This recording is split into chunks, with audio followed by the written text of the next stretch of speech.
ओम नमो भगवते वासुदेवाय। ओम नमो भगवते वासुदेवाय। ओम नमो भगवते वासुदेवाय। रामाय रामभद्राय रामचंद्राय वेदसे रघुनाथाय नाथाय सीताय पतये नमः। ओम अज्ञानतिमिरन्धस्य ज्ञानञ्जनं शलाकया चक्षुरुन्मिलितमेनं तस्मै श्रीगुरुवे नमः। श्रीचैतन्यमनोभीष्टं स्थापितं येन भूतले स्वयं रूप कदा मह्यं ददाति स्वपदान्तिकं। वन्देऽहं श्रीगुरो शिवत्पदकमलं श्रीगुरुं वैष्णवांश्च श्रीरूपं साग्रजातं सहगणरघुनाथान्वितं सजीवं साद्वैतं सावधूतं परिजनसहितं कृष्णचैतन्यदेवं श्रीराधाकृष्णपादान् सहगणललिता श्रीविशाखान्वितांश्च। नमो विष्णुपादाय कृष्णपृष्ठाय भूतले श्रीमते भक्तिविकासस्वामिनिति नामने। नमो विष्णुपादाय कृष्णपृष्ठाय भूतले श्रीमते भक्तिवेदान्तस्वामिनिति नामने। नमस्ते सारस्वते देवे गौरवाणी प्रचारिणे निर्विशेष शून्यवादी पाश्चात्य देशे धारणे। जय श्री कृष्ण चैतन्य प्रभु नित्यानंद श्री अद्वैत गदाधर शिवासादि गौर भक्तवृंद। हरे कृष्णा कृष्णा कृष्णा हरे हरे हरे राम राम हरे हरे। हरे कृष्णा। सबका रेस्ट हो गया ट्रेन में? नींद तो नहीं आ रही? ओके। तो ये विशेष कैंप है जिसमें हम प्रभुपाद की शिक्षाओं को, रामायण की शिक्षाओं को थोड़ा डीप में जाकर, गहरे में जाके चर्चा करेंगे। तो ये नासिक और किष्किंधा चुनने का एक प्रयोजन ये है कि दोनों प्लेसेस भगवान राम से संबंधित हैं और दोनों ही बहुत विशेष जगह हैं। तो रामायण में 7 कांड हैं। बाल कांड, अयोध्या कांड, अरण्य कांड, किष्किंधा कांड, सुंदर कांड, युद्ध कांड और उत्तर कांड। 7 कांड है ना। अभी छोड़ दीजिए, अभी कुछ मत कीजिएगा। जो भी है पहले, अभी कुछ भी नहीं। नहीं तो फिर टाइम वो होना चाहिए कि इस समय टाइम चालू करना है, नहीं तो सही। तो 7 कांडों में भगवान आदर्श स्थापित कर रहे हैं कि संसार में कैसे जिया जाता है धर्म के अनुसार, वर्णाश्रम धर्म के अनुसार, और कैसे अपने भक्तों के साथ आदान प्रदान कर रहे हैं और अपनी लीलाओं के द्वारा वो आकर्षित कर रहे हैं जिससे हम भी उनके धाम जाने की इच्छा रखें। तो रामायण ऐसा है कि किसी भी जन सामान्य को बहुत आसानी से समझ में आ जाएगा, है ना। इसमें बहुत, जैसे वेद हैं, उपनिषद हैं, बहुत क्लिष्ट हैं। यहाँ तक कि महाभारत भी पढ़ेंगे तो वो भी बहुत, एक वृत्तांत है, एक कन्वर्सेशन चल रहा है, उसके अंदर दूसरा कन्वर्सेशन चल रहा है, उसके अंदर तीसरा चल रहा है, तो बहुत थोड़ा मुश्किल हो जाता है समझना। लेकिन रामायण क्या है, एक सामान्य व्यक्ति को, किन्हीं को भी ये समझ में आ सकती है। तो ये जो बाल कांड है उसमें भगवान एक आदर्श शिष्य के रूप में भूमिका निभाते हैं। विश्वामित्र मुनि के साथ में जाते हैं, उनके साथ अलग अलग स्थान में पहुंचते हैं, अंतिम में विवाह होता है।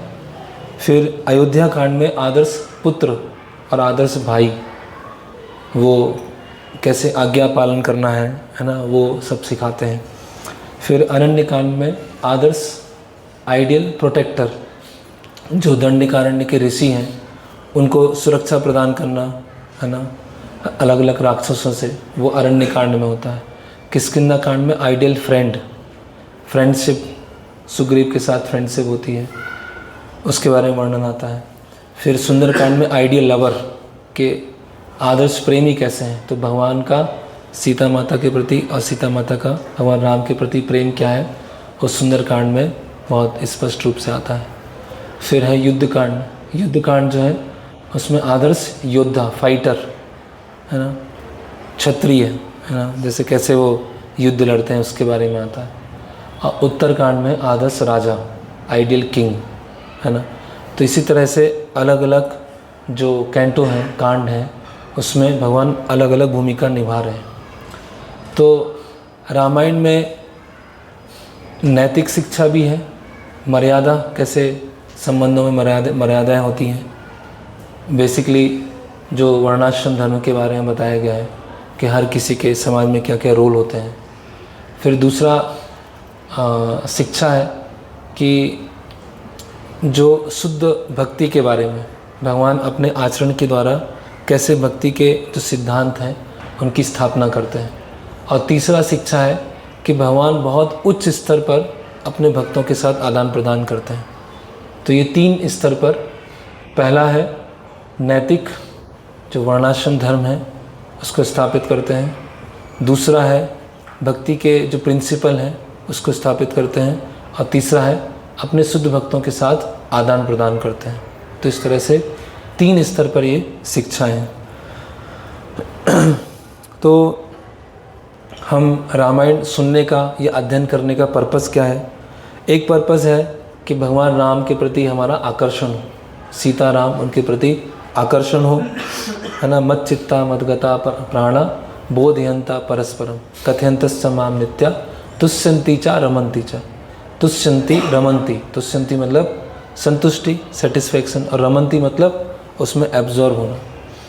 तो रामायण की शिक्षाओं में और रामायण के जो अलग अलग चरित्र हैं उनके जीवन से प्रेरणा लेकर हम भी उस तरह से सेवा कर सकें, है ना, अपने अनर्थों से निकल सकें। तो रामायण में एक दास्य भाव की बहुत अधिक प्रधानता है ना, दास्य भाव। तो 5 रस जो चैतन्य महाप्रभु ने बताए हैं शास्त्रों में है, शांत रस, दास्य, साख्य, वात्सल्य और माधुर्य। तो कृष्णदास कविराज गोस्वामी चैतन्य चरितामृत में लिखते हैं कि 5 रसों में जो मुख्य है वो दास्य है। वो एक अलग दृष्टिकोण से बता रहे हैं। हाईएस्ट माधुर्य है, लेकिन माधुर्य में भी क्या छुपा हुआ है? दास्य छुपा हुआ है। गोपियाँ हालांकि माधुर्य स्तर पर हैं, लेकिन वो क्यों हैं? क्योंकि भगवान की सेवा कर रहे हैं, सेवा के लिए वो माधुर्य स्तर पर हैं। उसी तरह से नंद महाराज हैं, यशोदा माई हैं, है ना, वो वात्सल्य भाव में है। या जो ब्रज की वृद्ध गोपियां हैं वो सब किस में? वात्सल्य भाव में। लेकिन वात्सल्य में एक्चुअली क्या है कि वो माता पिता के रूप में सेवा कर रहे हैं, वो प्रेमी के रूप में सेवा कर रहे हैं, पत्नी के रूप में सेवा कर रहे हैं, सखा के रूप में सेवा कर रहे हैं। तो सखा के रूप में सेवा कर रहे हैं, माता पिता के रूप में सेवा कर रहे हैं, प्रेयसी के रूप में सेवा कर रहे हैं, पत्नी के रूप में सेवा कर रहे हैं, लेकिन सेवा सब कर रहे हैं। तो इसीलिए और रामायण में इस दास्य भाव की बहुत अधिक प्रधानता है। इसीलिए हमें रामायण चर्चा करना, पढ़ना बहुत ज़रूरी है, क्योंकि ये फाउंडेशन है, ये बेसिक है। जब तक दास्य भाव हृदय में स्थित नहीं होगा तो कितना भी अलग अलग हम चर्चा करते रहेंगे तो वो हम एग्जैक्टली पकड़ नहीं पाएंगे बताया क्या जा रहा है। तो इसीलिए और हृदय का शुद्धिकरण, हम सबके हृदय में रावण बैठा हुआ है, बहुत बड़ा रावण, है ना। हम बैठा हुआ नहीं, हम खुद ही रावण हैं, एक चलते फिरते हम छोटे छोटे रावण हैं, है ना। और भौतिक प्रकृति का भोग करना चाहते हैं। मध्यक्षेण प्रकृति सूयते सा चराचरम। तो ये भौतिक प्रकृति क्या है? एक तरह से सीता देवी का ही विस्तार है, एक राधा रानी का विस्तार है। तो वो भगवान राम के निमित्त है। तो जब हम सुनते हैं तो हमारे हृदय में जो रावण है ना, वो नष्ट होता है ना। और सीता देवी जो हमारे आसपास भौतिक प्रकृति सीता देवी का विस्तार है, उसको हम भगवान की सेवा में लगा पाते हैं। संसार की सारी वस्तुओं को भगवान की सेवा में लगा पाते हैं जब हम प्रकृति का संबंध पुरुष से समझते हैं। 13वां अध्याय है ना भगवद गीता का, प्रकृति, पुरुष और चेतना, है ना। तो प्रकृति क्या है? पुरुष की चेतना के लिए। हाथ धो के आना पड़ेगा आप। तो प्रकृति क्या है? पुरुष की सेवा के लिए।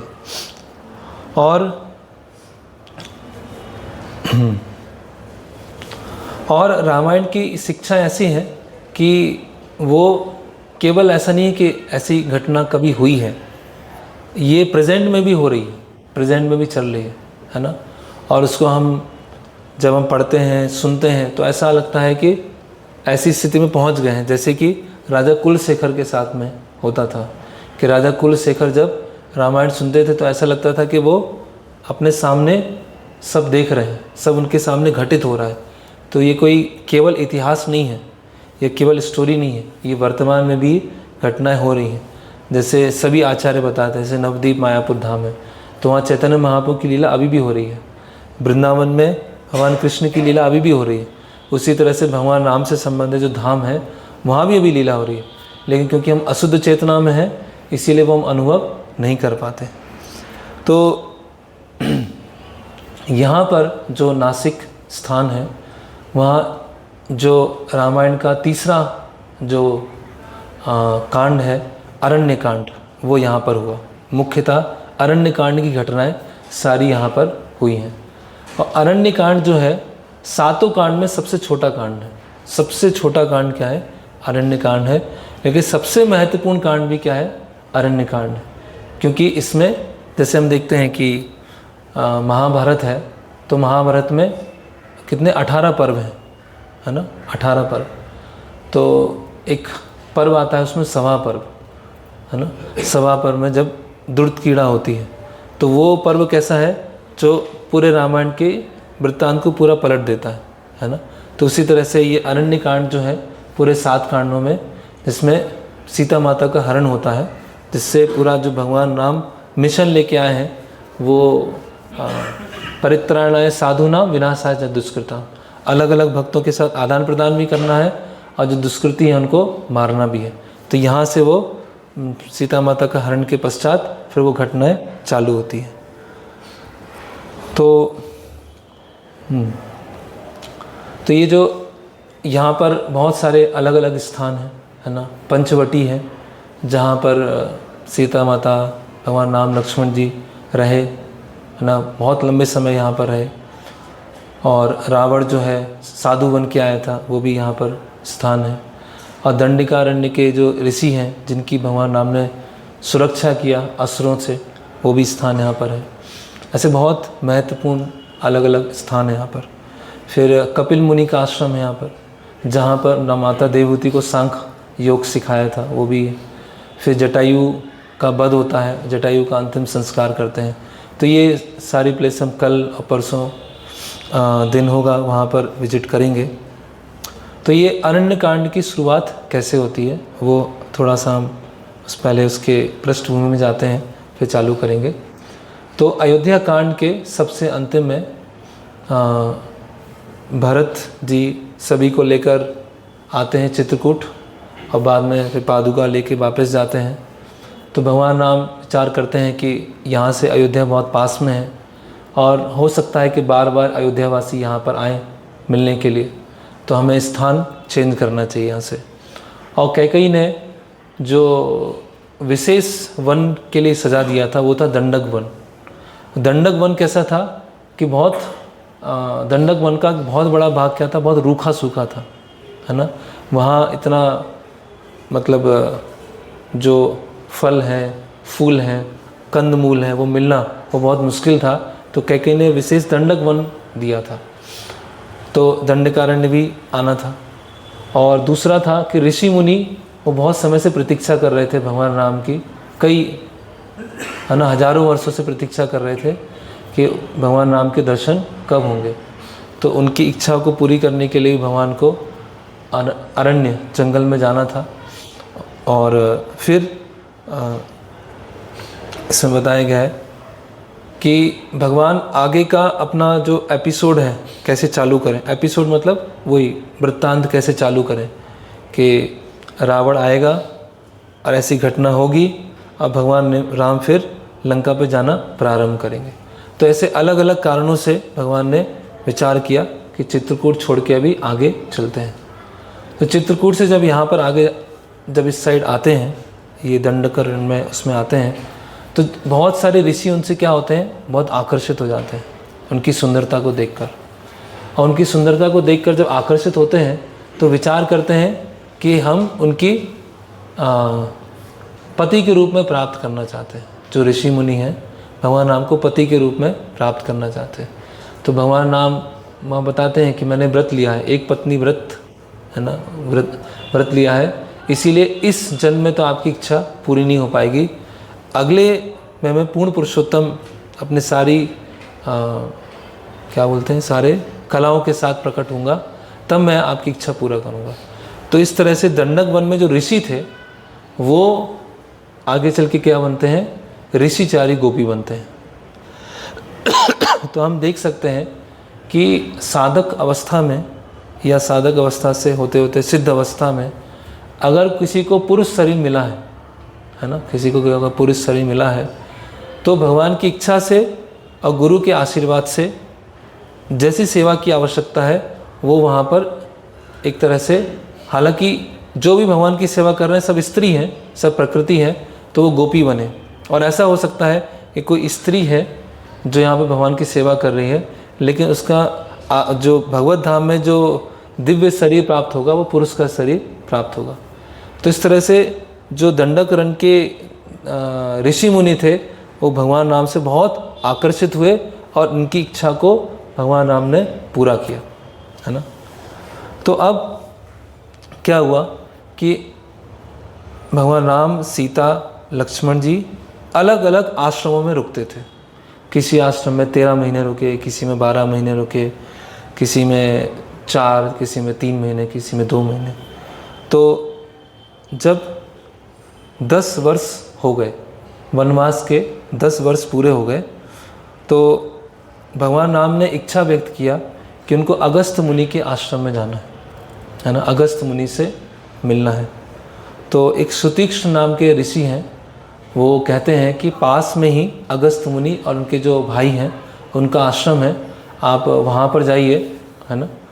तो भगवान राम लक्ष्मण जी को अगस्त मुनि की महानता को व्यक्त करते हैं। बताते हैं कि एक बार एक असुर, 2 असुर थे, एक का नाम था वातापी, एक का नाम था इलावल। तो वातापी क्या होता था, ऋषियों के भोजन में प्रवेश कर जाता था, और ऋषि जब लेते थे तो जो इलावल बोलता था कि अब बाहर निकलो, तो वो वातापी क्या होता था, पेट फाड़ के निकल जाता था, और इस तरह से ऋषि मुनियों को वो मार देता था। तो अगस्त मुनि पर भी उन्होंने ऐसे ट्राई करने का प्रयास किया। तो वातापी क्या होता है, उनके भोजन के द्वारा अगस्त मुनि के पेट में प्रवेश करता है, और इलावल बोलता है कि निकलो, अब बाहर आओ। तो अगस्त मुनि बोलते कि मैंने तो डाइजेस्ट कर लिया उसको। अब वो असुर वहाँ पर मर जाता है, वातापी। फिर संध्या के समय तीनों अगस्त मुनि के जो भाई हैं वहाँ पर पहुँचते हैं और बहुत प्रसन्न होते हैं अगस्त मुनि के भाई, और अगली सुबह अगस्त मुनि से मिलते हैं। और यहाँ बताया जा रहा है, भगवान बोलते हैं कि ये बहुत सुंदर स्थान है जहाँ पर देवता, गंधर्व, सिद्ध सब इस स्थान पर, शांति प्रिय स्थान पर आना चाहते हैं। फिर भगवान राम आते हैं और अगस्त मुनि के चरण स्पर्श करते हैं। भगवान राम एक है ना वो उदाहरण प्रस्तुत कर रहे हैं। भगवान राम और लक्ष्मण जी अगस्त मुनि के चरण स्पर्श करने के बाद अगस्त मुनि उनको बोलते हैं आप अपने हाथ पैर धो के आइए, और उनको फल प्रदान करते हैं, रूट्स हैं, फ्रूट्स हैं, वो प्रदान करते हैं। और इसके साथ साथ में उनको 3 विशेष वस्तुएं प्रदान करते हैं जो कि आगे काम आने वाली हैं। एक है विश्वकर्मा से बना हुआ धनुष, जो कि विश्वकर्मा ने महाविष्णु के लिए बनाया था, वो धनुष प्रदान करते हैं अगस्त मुनि। दूसरा प्रदान करते हैं इंद्र के द्वारा दिया हुआ, क्या बोलते हैं इसके, जिसमें बाण रखे जाते हैं, तरकस, तरकस देते हैं जिसमें कभी भी बाण खत्म नहीं हो सकते, ऐसा वो तरकस देते हैं जिसमें कभी भी बाण खत्म नहीं हो सकता। और एक देते हैं तलवार, है ना। तो सभी तरह के जो दिव्य अस्त्र हैं ये सब क्या है, भगवान के भक्त हैं, डिवोटीज हैं। हम सबको पता है कि जब बालकांड में विश्वामित्र मुनि भी उनको सारी अस्त्र शस्त्र विद्या सिखाते हैं। तो जो अस्त्र शस्त्र थे वो व्यक्ति के रूप में खड़े होते हैं, है ना, मतलब वो भक्त हैं। अब भगवान राम बोलते हैं कि जब मुझे आवश्यकता होगी आगे चलकर तब आप मेरी सहायता करने के लिए आइएगा। उसी तरह से अगस्त मुनि ने उनको धनुष दिए, तरकस दिया और तलवार दी। और इस तरह से यहाँ बताया जा रहा है कि अगस्त मुनि भगवान राम से बोलते हैं कि आपको ये अस्त्र शस्त्र का उपयोग करने के बाद कोई भी शत्रु आपको हरा नहीं सकता। तो ये अस्त्र शस्त्र प्रदान करना कैसे है? जैसे अग्निदेव ने भगवान कृष्ण को सुदर्शन चक्र प्रदान किया था। अभी सुदर्शन चक्र क्या है? हमेशा भगवान के पास में होता है। भगवान को देने की ज़रूरत नहीं है कि सुदर्शन चक्र आप लीजिए। भगवान तो हमेशा शंख चक्र गदा पद्म हमेशा धारण करते हैं। लेकिन जब भौतिक जगत में आते हैं तो अपने भक्तों को क्या देते हैं? मौका देते हैं कि अस्त्र शस्त्र भी उनके भक्त प्रदान करें। उसी तरह से अगस्त ऋषि जो हैं भगवान को अस्त्र शस्त्र प्रदान कर रहे हैं। वो अस्त्र शस्त्र उनके हमेशा से हैं, है ना। धनुष और बाण भगवान राम के पास हमेशा से है, लेकिन फिर भी अपने भक्तों को एक मौका दे रहे हैं सेवा करने के लिए। फिर अगस्त मुनि सीता देवी की बहुत प्रशंसा करते हैं कि इतने वो लॉयल हैं, है ना, इतने चेस्ट हैं कि पूरे जंगल के इतने सारे कष्ट, है ना, समस्याएं, दुख सहने के बाद भी भगवान राम के साथ में हमेशा वो साथ में खड़े हुए हैं। अगस्त मुनि बोलते हैं कि अभी आप हमारे आश्रम में रुक जाइए। तो भगवान बोलते हैं कि यहाँ तो रुकना संभव नहीं है, आप हमें एक ऐसा स्थान दीजिए, ऐसा स्पॉट बताइए जहाँ पर हम रह सकें। तो अगस्त मुनि बोलते हैं कि यहाँ से कुछ दूर एक पंचवटी है ना। पंचवटी मतलब 5 बट वृक्ष, 5 बट के वृक्ष हैं। तो पंचवटी एरिया है, आप वहाँ पे जाइए और वहाँ पे आप रह सकते हैं, है ना। तो और अगस्त मुनि बताते हैं कि ये जो पंचवटी है गोदावरी नदी के किनारे है। तो आपको रास्ते में गोदावरी नदी मिलेगी और गोदावरी नदी के पास में 5 बट वृक्ष मिलेंगे, उसके पास में अपनी पर्ण कुटीरा बना सकते हैं। तो इस तरह से भगवान राम जाते हैं। तो जब भगवान राम अगस्त मुनि के आश्रम से आगे चलते जा रहे हैं, कहाँ पर? गोदावरी नदी के पास में। तो उनको रास्ते में एक गिद्ध मिलते हैं, बड़े गिद्ध, जिनका नाम था जटायु, है ना। और भगवान पहले तो सोचते हैं कि राक्षस हैं, है ना, इतना बड़ा गिद्ध, है ना, और देखने में एकदम भयानक जैसे। तो भगवान बोलते हैं कि आप ना परिचय दीजिए, कौन है आप? तो जटायु बोलते हैं कि मैं दशरथ जो आपके पिता हैं उनका बहुत निकट का मित्र हूँ। और भगवान बोलते हैं आप अपनी वंश बताइए पहले, है ना। अब कैसे? क्योंकि बहुत सारे असुर ऑलरेडी पहले मार चुके हैं, विराट को मार चुके हैं और कई असुरों को मार चुके हैं भगवान अभी तक। तो बोलते हैं अपना वो वंश बताइए। तो जटायु अपना पूरा वंश बताते हैं कि दक्ष प्रजापति की 8 पुत्रियां हैं, है ना। 8 पुत्रियों का विवाह कश्यप मुनि से होता है और कश्यप मुनि के जो पत्नियां हैं उनके साथ अलग अलग वंश आते हैं। तो कश्यप मुनि की जो 5वीं पत्नी होती है उस वंश में मैं आता हूँ। तो इसमें काफ़ी डिटेल बताया गया है कि उसी वंश में जो 5वीं उनकी पुत्री है दक्ष प्रजापति की, उसमें विनीता आते हैं। विनीता के 2 पुत्र होते हैं गरुण और अरुण, और अरुण के 2 पुत्र होते हैं संपाति और जटायु। इस तरह से पूरा जटायु अपना लीनिएज बताते हैं कि हम लोग अरुण कौन है? सूर्यदेव के सारथी हैं, सूर्यदेव के सारथी हैं। तो पहले सूर्योदय नहीं होता है, पहले अरुणोदय होता है। पहले सारथी आते हैं और फिर वो सूर्यदेव आते हैं। तो सूर्य की जो पहली किरण आती है उसमें अरुणोदय होता है, और अरुणोदय के बाद क्या होता है? सूर्योदय होता है ना। तो जो गरुण है, गरुड़ और अरुण ये दोनों क्या है? भाई हैं। और अरुण के पुत्र हैं संपाति और जटायु। तो जटायु और गरुड़ जी में क्या संबंध हुआ? चाचा भतीजे का, गरुड़ और जटायु में। ओके। तो इस तरह से वो बोलते हैं जटायु कि आप निश्चिंत होकर पंचवटी में रहिए, और जब भी आप कभी किसी कार्य से गहने वन में जाएंगे, अंदर की तरफ जाएंगे, तो मैं सीता देवी की सुरक्षा करूंगा, ये मैं आपको वचन देता हूँ। इस तरह से जटायु भगवान राम और लक्ष्मण जी को आश्वासन देते हैं कि आप लोग यहाँ पंचवटी में कुटिया बना के यहाँ पर रही है। तो संपाति और उनके जो पुत्र हैं उनके बारे में किष्किंधा कांड के लास्ट में आता है। जब सारी वानर सेना जाती है और समुद्र के किनारे पहुंच जाती है तो वहाँ पे संपाति बताते हैं कि सीता माता अभी वहाँ पर है। ओके, तो अब भगवान राम, लक्ष्मण, सीता देवी यहाँ पंचवटी आ जाते हैं, है ना। और भगवान राम लक्ष्मण जी से बोलते हैं कि आपके अनुसार जो उपयुक्त स्थान लगे, आपके अनुसार जो उपयुक्त स्थान लगे वहाँ पर आप कुटिया बनाइए, कुटिया का निर्माण कीजिए। तो लक्ष्मण जी बोलते हैं कि आप मुझे आदेश दीजिए, ये मत बोलिए कि मुझे जो अच्छा लगे, मैं केवल आपके आदेश के लिए ही बनाऊं। आप मुझे ये चॉइस मत दीजिए कि आपको जैसा अच्छा लगे वैसे उस स्थान पर कुटिया बनाएं। आप तो ये बोलिए कहाँ बनाना है, कैसा बनाना है ना।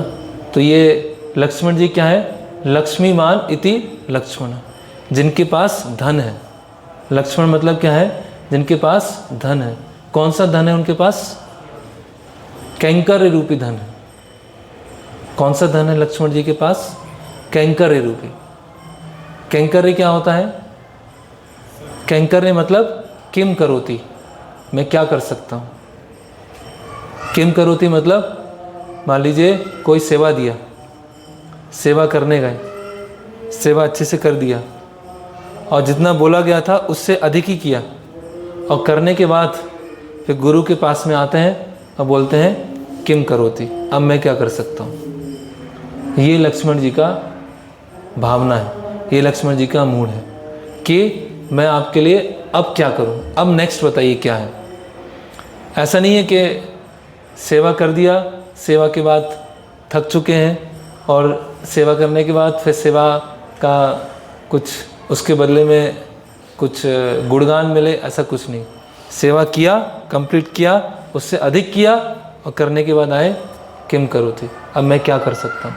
तो लक्ष्मण जी भगवान राम से बोलते हैं कि भगवान आप मुझे केवल आदेश दिया करिए बस, अब मेरी चॉइस के बारे में मत बोला करिए कि मुझे कहाँ पे अच्छा लगे, कैसा अच्छा लगे, वो आप मत बोला करिए। मैं तो आपका क्या हूँ, जैसे सुमित्रा माता ने बोला था कि आज से वन ही तुम्हारी अयोध्या है, राम तुम्हारे दशरथ महाराज हैं और सीता देवी आपकी माँ कौशल्या के समान है ना।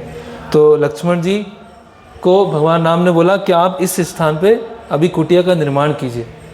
तो लक्ष्मण जी ने जो कुटिया का निर्माण किया उसमें यज्ञशाला भी बनाई, अतिथियों के लिए भी स्थान बनाया, जो एक प्राइवेट रूम होता है वो भी बनाया, और कुछ सामान रखने के लिए वो भी बनाया। लेकिन भगवान राम ने इतना कुछ बोला नहीं था। भगवान ने बोला था कि सिंपल बस आप पर्ण कुटीर को बना दीजिए। लेकिन लक्ष्मण जी ने क्या किया, जितना भी जो भी आवश्यकता होता है स्वयं विचार करके सब कुछ वहाँ पर निर्माण किया। अतिथि आते हैं, आसपास के अगर ऋषि मुनि कभी आते हैं उनको विश्राम करने के लिए वो जगह, भगवान रोज यज्ञ करते हैं, यज्ञ करने के लिए यज्ञशाला, जहाँ पर कुछ संग्रह करके रखा हुआ चीज़ें वो। तो इस तरह से एक सेवक जो होता है वो बहुत बुद्धिमानी से कार्य करता है, वो ऐसे डल नहीं होता है ना, या सुस्त नहीं होता है ना। जो स्वामी बताते हैं उसको एग्जैक्टली करने का प्रयास करता है और उसका मर्म समझने का प्रयास करता है कि वास्तव में वो क्या चाहते क्या है, एग्जैक्टली वो चाहते क्या है। कभी कभी शब्दों में नहीं बोला जाता, शब्दों के पीछे क्या होती है, कुछ मनोभाव भी होते हैं। तो अच्छा सेवक क्या होता है, स्वामी के शब्द तो समझता ही है लेकिन शब्दों के पीछे जो मनोभाव होता है वो भी समझता है और उसके अनुसार कार्य करता है ना। और किसी को कितने शब्दों में समझाया जाता है, जितना उसका सरेंडर होता है, जितनी उसकी शरणागति होती है। तो लक्ष्मण जी विचार कर रहे हैं, लक्ष्मण जी को बिल्कुल अच्छा ही लगा कि भगवान बोल रहे हैं कि आपको आपकी चॉइस से जो आपको अच्छा लगे वो बनाइए। लक्ष्मण जी बोलते हैं आप मुझे कोई चॉइस नहीं चाहिए, मुझे आप बताइए, है ना, तब मुझे अच्छा लगेगा। तब आपने मुझे स्वीकार कर लिया पूरी तरह से कि आप बिल्कुल बस ऑर्डर दे रहे हैं, मुझे ये करना है और मैं तैयार हूँ करने के लिए, है ना। तो इस तरह से लक्ष्मण जी ने बहुत बढ़िया पर्ण कुटीर का निर्माण किया, है ना। फिर तो भगवान पंचवटी में रहना प्रारंभ करते हैं। सर्दी का मौसम आता है और सर्दी के मौसम में अभी लक्ष्मण जी जो है भरत जी को स्मरण करते हैं कि कितना ठंडा मौसम है और जो भरत जी हैं कितनी कठिन तपस्या कर रहे हैं अभी, है ना। वो जैसे बताया जाता है कि जो विधवा स्त्री होती है वो पब्लिक में ऐसे जाती नहीं है, लेकिन क्योंकि लोग क्या है थोड़ा उस तरह से देखते हैं, है ना, मतलब सही नज़र से नहीं देखते हैं। तो भरत जी के अंदर भी ऐसा भाव है कि मैंने कितना गलत कार्य किया है, इसीलिए वो क्या करते हैं, सरयू नदी में स्नान करने जाते हैं सुबह 2 बजे, 1:30-2 बजे सुबह स्नान करने जाते हैं। क्योंकि अयोध्यावासी जब देखेंगे तो किसी न किसी के मन में तो आएगा कि देखो इनके कारण ही हुआ है, आज जो हमारी स्थिति हुई है इनके कारण हुई है, तो मेरे कारण किसी को दुख ना पहुँचे, इसीलिए वो भरत जी क्या करते हैं, आचार्य ने बताते हैं जैसे विधवा स्त्री रहती है उस तरह से भरत जी वहाँ पर रहते हैं। और लक्ष्मण जी बहुत प्रशंसा करते हैं भरत जी की, है ना, और कैकेयी को क्रिटिसाइज़ करते हैं कि ऐसे कैसे हो सकता है कि इतने अच्छे पुत्र ऐसे माँ को मिल गए, ऐसे माँ के इतने अच्छे पुत्र कैसे हो सकते हैं। तो भगवान राम बोलते हैं कि आपको बिल्कुल भी क्रिटिसाइज़ नहीं करना चाहिए, आपको आलोचना नहीं करना चाहिए, है ना। ओके, तो अब क्या होता है कि एक दिन भगवान राम, सीता देवी और लक्ष्मण जी जो अपनी कुटिया है उसके बाहर बैठे हुए थे और आपस में बातचीत कर रहे थे कि आगे जो कार्य है असुरों को मारना है। इस स्थान को जन स्थान भी बोलते हैं, दंडकारण्य भी है, पंचवटी भी है, जन स्थान है। तो यहाँ बहुत सारे असुर थे, खर, दूषण, त्रिशिर, ऐसे बहुत सारे यहाँ असुर थे जो यज्ञ करते समय एक तो यज्ञ को विध्वंस करते थे और ऋषि मुनियों को खा जाते थे। तो इसीलिए भगवान ने ये पंचवटी स्थान चुना। तो एक दिन वहाँ पर शूर्पणखा वहाँ पर आती है। अभी वाल्मीकि रामायण में जो बताया गया है कि शूर्पणखा जो होती है अपना रूप बदलती नहीं है, वो उसी रूप में आती है। और खम्भ रामायण में बताया गया है कि शूर्पणखा जो होती है अपना रूप बदल के आती है, एक सुंदर स्त्री के रूप में आती है। तो अगर हम वाल्मीकि रामायण से हम वहाँ देखते हैं तो जैसे ही शूर्पणखा वहाँ पर आती है, वास्तव में वो भगवान राम और लक्ष्मण और सीता देवी को देखकर पहले सोचती खा जाऊंगी मैं, है ना, आसुरी है, खा जाऊंगी। लेकिन क्या होता है, उसको आकर्षण हो जाता है, भगवान राम की सुंदरता को देखकर आकर्षण हो जाता है और भगवान राम के पास वो अप्रोच करने जाती है ना। तो जो सुसंस्कृत जो शैली है उसमें कभी भी स्त्री पुरुष के सामने नहीं जाती, है ना। स्त्री कभी सामने पुरुष के सामने नहीं जाएगी, पुरुष जो है वो स्त्री के सामने जाता है। लेकिन जो अनकल्चर्ड सोसाइटी होती है उसमें स्त्रियां जो होती है पुरुष के सामने जाती है, पुरुष के पास जाती है।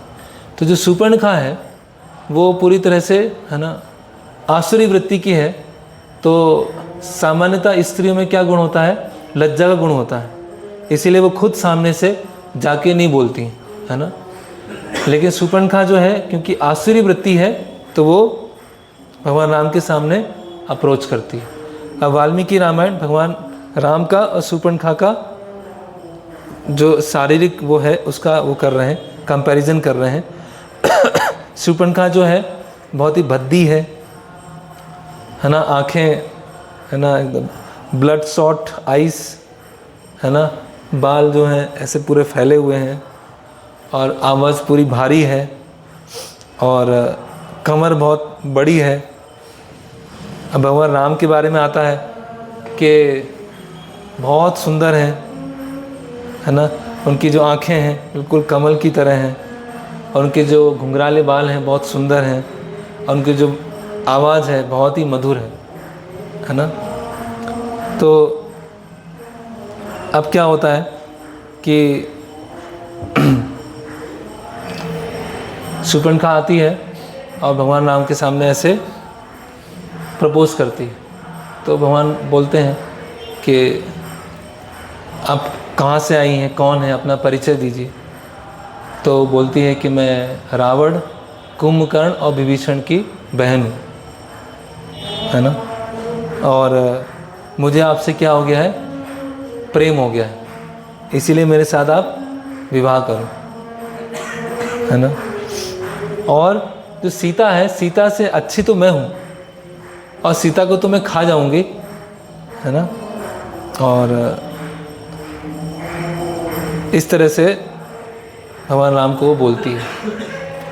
अब यहाँ पर वाल्मीकि मुनि क्या है, हास्य रस के बारे में बता रहे हैं। रामायण में सारे रस हैं, तो यहाँ पे हास्य रस का वर्णन है। तो भगवान बोलते हैं कि देखो मेरी तो ऑलरेडी पत्नी है ना, और मैं तो तुमसे विवाह नहीं कर सकता हूँ, ये जो दूसरे पुरुष हैं, है ना, वो अकेले हैं, तो इनके पास चले जाओ, वो तुमको पत्नी बना के रख लेंगे, है ना। तो शूर्पणखा जो होती है तुरंत लक्ष्मण जी के पास में जाती है। तो इसका मतलब क्या है, प्रेम जैसा कुछ नहीं है, केवल क्या है, शारीरिक वासना है ना। तो आजकल ऐसे ही होता है ना, कोई किसी से प्रेम करता है और तुरंत फिर शिफ्ट कर देता है, फिर दूसरे के पास जाएगा, फिर शिफ्ट कर देगा, फिर शिफ्ट कर देगा। तो वास्तव में ना तो कोई आकर्षण है ना, और बहुत ही स्थूल रूप से भोग करना चाह रही है, बहुत ही स्थूल रूप से, है ना। तो अब क्या होता है कि वो लक्ष्मण जी के पास जाती है, अब बोलती है कि आप मुझसे, आप भी सुंदरता में तो इन्हीं के बराबर ही हो, इन्हीं जैसे अच्छे लग रहे हो, तो आप मुझसे विवाह कर लो, है ना। ये तो इन्होंने तो मेरी बात सुनी नहीं है, इसलिए आप मुझसे विवाह कर लीजिए। तो लक्ष्मण जी बोलते हैं, देखो अभी तुम रानी बनने वाली थी, अब दासी बनने वाली हो, अब दासी बन जाओगी, है ना। तो रानी से दासी बनना अच्छा लग रहा है, मेरी पत्नी बनोगी, है ना, तो तुम फिर सीता देवी की सेविका बनोगी, तो तुम्हें रानी बनना अच्छा लगेगा या दासी बनना अच्छा लगेगा। तो शूर्पणखा बोलती सही बात है, मैं तो दासी नहीं बन सकती, रानी बनूंगी। तो तुरंत फिर भगवान राम के पास में जाती है। तो हम देखते हैं कि संसार में जो लस्ट है वो उसकी प्रकृति क्या है। एक तो स्थूल रूप से आकर्षण है ना, क्या केवल शारीरिक भोग चाहिए और कुछ भी नहीं। और दूसरा क्या है कि ये तुरंत शिफ्ट होता है, तुरंत बदलता है, थोड़ा कुछ हो गया, है ना, लिव फॉर ईच अदर, है ना, बहुत लोग लिखते हैं लिव फॉर ईच अदर, हम एक दूसरे के लिए बने हुए हैं, और एक दूसरे के लिए बने होते हैं और बाद में कोर्ट केस हो जाता है, कोर्ट केस फाइल कर देते हैं, है ना, और एक दूसरे के लिए बने हुए हैं और फिर एक दूसरे का मर्डर भी कर देते हैं। तो इस तरह से जो शूर्पणखा है उसमें क्या है, बहुत वो लस्ट भरी हुई है, बहुत ही मतलब शारीरिक स्तर पर वो लस्ट भरी हुई है। तो शूर्पणखा देखती है कि ये दोनों मेरा क्या कर रहे हैं, मजाक उड़ा रहे हैं दोनों मिलकर, है ना। और इसका कारण कौन है, ये स्त्री है, तो स्त्री को ही खा जाती हूँ पहले। तो वो सीता देवी के पास में जाती है शूर्पणखा, और भगवान राम बोलते हैं कि अभी लक्ष्मण से कुछ करो, है ना, तो स्त्री को हत्या नहीं कर सकते हैं, है ना। तो लक्ष्मण जी क्या करते हैं, तलवार निकालते हैं और नाक और कान काट देते हैं। तो अभी देखिए उनके साथ ऐसा, शूर्पणखा के साथ ऐसा हुआ। तो एक आर्टिकल किसी भक्त ने लिखा था, मॉडर्न शूर्पणखा, कि अगर किसी स्त्री के साथ कुछ दुष्कृत होता है ना, कुछ स्त्रियां बोलती हैं हम कुछ ही पहनेंगे, आपको क्या समस्या है ना, आप अपने आप को कंट्रोल करके रखो ना, आपको क्या समस्या है। तो अगर हम समाज में सही संस्कृति नहीं होगी, सही आचरण नहीं होगा, सबके अपने कर्तव्य नहीं होंगे, तो उससे क्या होगा, व्यक्ति का उत्पात मचेगा। तो इसीलिए आजकल बहुत सारे जो स्त्रियों के प्रति जो बहुत कुछ समस्याएं होती हैं या एक तरह से दुर्व्यवहार होता है, तो केवल उसमें वन साइडेड प्रॉब्लम नहीं होती है, वो दूसरी साइड भी प्रॉब्लम होती है। दूसरी साइड प्रॉब्लम इसलिए इस तरह से होती है कि जो स्त्री हैं वो अपने आप को एक सेंस ऑब्जेक्ट की तरह प्रस्तुत कर रही हैं। समाज में उनका जो पहनावा है या समाज में उनकी जो बोल चाल है, चाल ढंग है, वो कैसा है कि अपने आप को इंद्रिय विषय की तरह प्रस्तुत कर रही हैं और ये एक्सपेक्ट कर रही हैं कि लोग मुझे इंद्रिय वस्तु की तरह ना देखें। तो ये तो कॉन्ट्राडिक्शन हो जाएगा कि इंद्रिय वस्तु की तरह प्रेजेंट करेंगे और फिर बोलेंगे कि समाज को अच्छा होना चाहिए, कुछ करना नहीं चाहिए, है ना। तो इस तरह से शूर्पणखा जो है उसके नाक और कान लक्ष्मण जी काट लेते हैं। अब खून निकल रहा है पूरा, है ना, पूरा जिसे होता है किसी का ईगो, है ना, नाक, है ना, नाक क्या किसकी पहचान होती है? ईगो की पहचान होती है ना। जैसे ईगो पूरा हर्ट हो गया अभी, है ना, तो वो अपने जो भाई हैं, कजिन ब्रदर, वो खर के पास में जाती है, जन स्थान, है ना, और बोलती है कि देखो कैसी स्थिति हो गई, तुम यहीं पर रहते हो और तुम्हारे रहते रहते ऐसी स्थिति हो गई है, तुम लोग कुछ करते क्यों नहीं हो, है ना। और राम इतना सुंदर है ना, लेकिन उसने मेरे साथ बहुत गलत व्यवहार किया, है ना। तो मैं तो कुछ दूसरे कार्य से गई थी वहाँ पर और राम लक्ष्मण ने मिलके मेरी ऐसी स्थिति कर दी, आप लोग कुछ कीजिए, है ना। तो खर जो है 14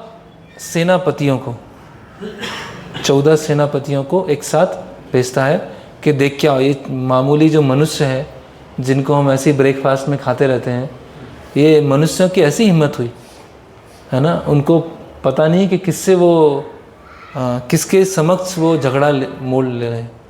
तो अभी 14 जनरल्स को वो वहाँ पर भेजता है। सारे 14 जनरल्स एक साथ पंचवटी के पास पहुँच जाते हैं, है ना। तो भगवान अब यहाँ पर क्या है, पूरा एकदम जो वीर रस होता है ना उसमें पहुँच जाते हैं। भगवान बोलते हैं लक्ष्मण जी से कि आप गुफा में ले जाइए, है ना, और वहाँ पर पहरेदारी कीजिए, मैं इनको संभालता हूँ, है ना।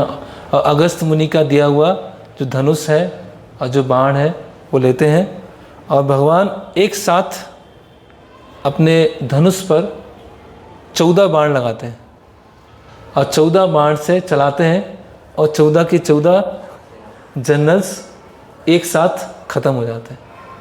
तो जो शूर्पणखा देखती है कि ये क्या हो गया, है ना, ऐसा तो पहली बार कोई मनुष्य इतने सारे असुरों को एक साथ ही ख़त्म कर दे। तो अब वो शूर्पणखा फिर से जाती है जनस्थान खर के पास। और स्त्रियों की एक विशेषता होती है कि उनका अगर कार्य सिद्ध नहीं हो तो फिर बहुत क्रोध में आ जाती है। तो शूर्पणखा बोलती है कि तुम खर जो हो ना, तुम एक कायर, मूर्ख, नपुंसक इंसान हो, तुम कुछ भी नहीं कर सकते हो।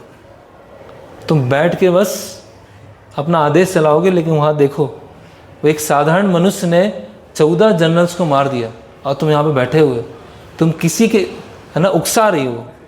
वो क्या कर रही है, सामने वाले को उकसा रही है ना।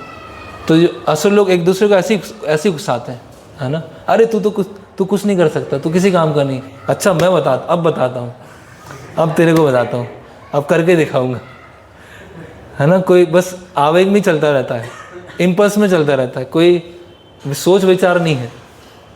तो खर जो होता है कि अब राम और लक्ष्मण को यमलोक के दर्शन कराने होंगे, है ना। अब तो यमलोक भेज ही देंगे दोनों को, बहुत हो गया। तो 14,000 सैनिकों को लेकर खर निकलता है। खर के साथ दूषण और उनका सेनापति त्रिशिर, ये तीनों और 14,000 सैनिक जाते हैं और पंचवटी के पास धीरे धीरे पहुंच रहे होते हैं। और जब पंचवटी के पास पहुंच रहे होते हैं तो वहाँ पर क्या आती है, अपशकुन आना चालू होते हैं। और खर दूषण जो है अपशकुनों को देख रहे हैं कि सियार ज़ोर से चिल्ला रहा है, उनकी सेना के ऊपर बहुत सारे गिद्ध घूम रहे हैं, है ना, और बहुत अधिक धूल उड़ रही है। धूल उड़ने से दिन का समय भी क्या हो गया है, अंधेरा अंधेरा सा हो गया है। और घोड़े जो क्या है, कभी लड़खड़ा रहे हैं, कभी गिर जा रहे हैं, कभी लड़खड़ा रहे हैं, कभी गिर जा रहे हैं। तो ऐसे अलग अलग तरह के अपशकुन उनको दिखना चालू होते हैं।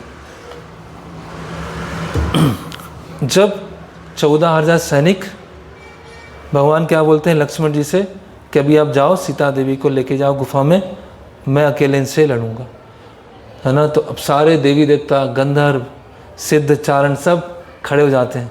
तो ये कैसा युद्ध होने वाला है कि अकेले यहाँ पर भगवान राम और यहाँ पे 14,000 सैनिक, है ना, और खर, दूषण, त्रिशूल सब खड़े हुए, है ना। तो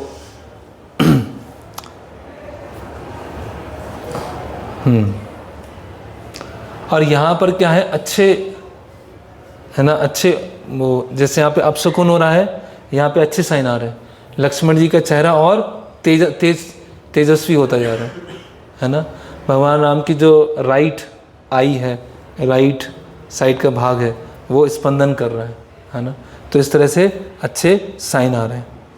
तो भगवान अब क्या करते हैं, अपना कवच पहनते हैं, धनुष लेते हैं, सारे बाण लेते हैं और अकेले पैदल हैं वो।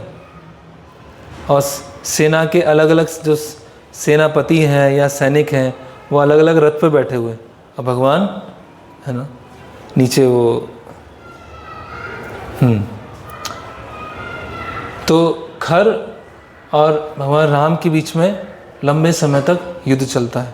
खर कभी यहाँ बताया जा रहा है, कभी तीर से मार रहा है, कभी चट्टान उठा रहा है, कभी पेड़ उठा रहा है ना, जो हाथ में आ रहा है। कभी जो पहाड़ की जो चोटी होती है उसको उखाड़ के वो मार रहा है। और भगवान अपने बाण से एक एक करके, चाहे वो पेड़ हो, चाहे वो पहाड़ का चोटी हो, चाहे बड़े बड़े पत्थर हो, सबको एक एक करके भगवान उड़ाते जा रहे हैं, है ना। और फिर यहाँ पर बताया गया है कि भगवान उस समय एक तीर चलाते हैं और जो दूषण है उसके हृदय में लगता है और उसका जो पूरा चेस्ट था वो पूरा फट जाता है। और जब पूरा फट जाता है तो उसमें से रक्त निकलना चालू हो जाता है और दूषण क्या होता है, वहाँ पर उसकी मृत्यु हो जाती है। तो जो खर होता है वो और अधिक गुस्से में आ जाता है कि ऐसी हिम्मत, है ना, मेरे भाई को, दूषण को मारा। अब वो खर भी युद्ध करना चालू कर देता। तो यहाँ पे बताया जा रहा है अलग अलग असुरों के नाम बताया गया। एक महाकपाल था, तो भगवान ने तीर चलाया और उसका सिर, उसका कपाल ही निकाल दिया, है ना। एक स्तूलाक्ष असुर था, तीर चलाया तो उसकी आंखें ही फोड़ दी और उसके फिर हाथ पैर काट दिए। और 5,000 असुरों ने एक साथ भगवान राम पे आक्रमण किया। और भगवान का बाण के बारे में आगे आएगा। भगवान इतना तेज चला रहे थे कि कब बाण निकाला है, कब रखा है, कब चला है, वो कोई देख ही नहीं सकता, इतना फास्ट चला रहे थे। और 5,000 राक्षसों को भगवान ने थोड़ी देर में मार दिया, पूरे 5,000 एक साथ मार गए। तो अभी खर का जो गुस्सा है वो बढ़ता जा रहा है। बोले आँख झपकते साथ 5,000 साफ हो गए पूरा, इतना भगवान में, है ना, पावर है।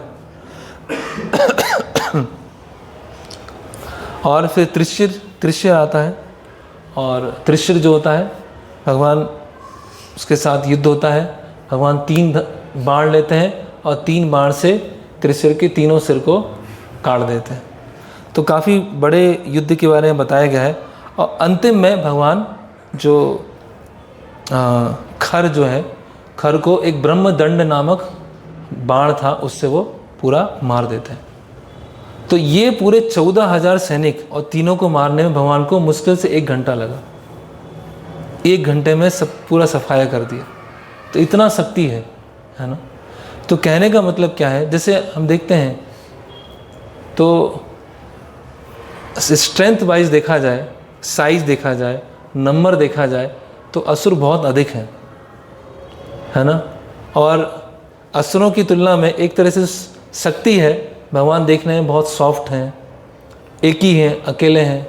और कोई सामान्य दृष्टिकोण से देखा तो उनको लगेगा कि अरे ये तो जंगल में घूमने वाले हैं, लेकिन वो हैं भगवान राम, तो उसी तरह से हमें लग सकता है, जैसे एक तरफ कौरव हैं, एक तरफ पांडव है ना। तो कौरव है 11 अक्षौणी और पांडव है 7 अक्षौणी, और वहाँ पे कितने बड़े बड़े योद्धा हैं जो कौरवों के साइड हैं।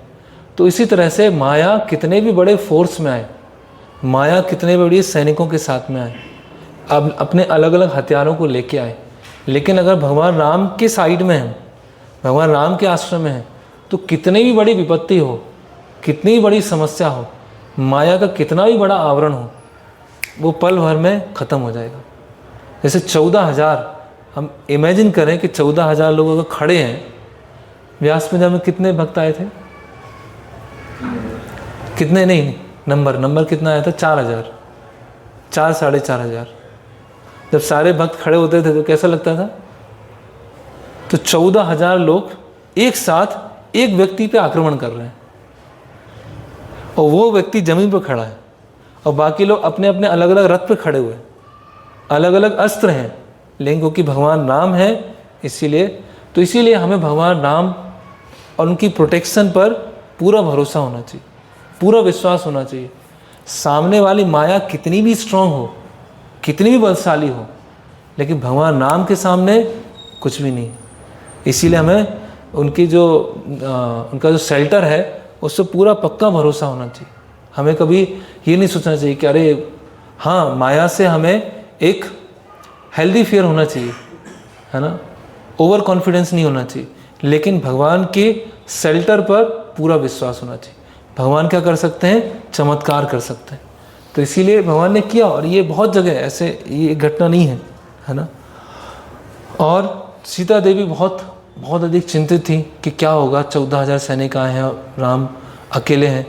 और जब भगवान राम ने 14,000 सैनिकों को, पहले दूषण को, फिर त्रिशर को और फिर खर को मार दिया, तो सीता देवी क्या हो गई? बहुत प्रसन्न हो गई। और सीता देवी गुफा से बाहर आती हैं और भगवान राम को आलिंगन करती हैं, है ना, प्रेम बस भगवान राम को आलिंगन करती हैं। तो आचार्यगण भी इस लीला के बारे में बहुत विस्तार से बताते हैं, उसमें हम नहीं जाएंगे। ये किस तरह से एक तरह से भगवान के लिए जो वनवास है, भगवान सीता राम उनके लिए बहुत और अच्छा है, क्योंकि जब क्या होता है, जब राज्य में है तो इतना मिलना भी नहीं होता है ना, एक दूसरे को इतना देखना भी नहीं होता है, इतना बातचीत करना भी नहीं होता है। लेकिन जब वनवास में है तो हमेशा साथ में है ना, हमेशा एक दूसरे को देख सकते हैं, हमेशा एक दूसरे से बातचीत कर सकते हैं। तो वाल्मीकि ऋषि यहाँ पर एक श्रृंगार रस का वर्णन कर रहे हैं। ओके, अब क्या होता है, अब वो 14,000 सैनिकों में से एक सैनिक होता है जिसका नाम होता है अकम्पन। अकम्पन जो है वहाँ से निकल जाता है, उस सेना से निकल जाता है और भागता है। जन स्थान से कहाँ जाता है? लंका जाता है। और लंका पहुँचते पहुँचते रावण को बोलता है कि आप यहाँ बैठे हुए हो और आपका जो जन स्थान में आपने जिनको भेजा था वो सब मारे जा चुके हैं। खर, दूषण, 14,000 सैनिक सब कुछ मारे जा चुके हो, आप यहाँ बैठे हुए हैं। तो रावण ये सुनकर क्या करता है? अपना ही गुणगान करना चालू कर देता है। कई लोग होते हैं ना, कुछ भी बात करो, हाँ मैंने ऐसा किया था, मैंने ये भी किया था, मैंने वो भी किया था, हाँ मैंने वहाँ गया था तो ये भी किया था, मैंने वो भी कर लिया था, है ना। बहुत इतने सेल्फ सेंटर्ड होते हैं, कोई बात करो अपनी बात जरूर करेंगे कि मैंने ये किया था, मैंने वो किया था।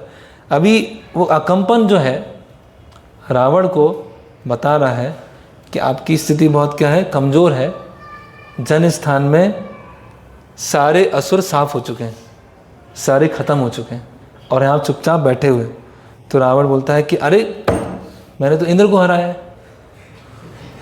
कुबेर को हराया है, यम को हराया है, और विष्णु की भी हिम्मत नहीं होती मेरे सामने आ चुके। मैं तो अग्नि को भी जला सकता हूँ, अग्नि को भी भस्म कर सकता हूँ, है ना। और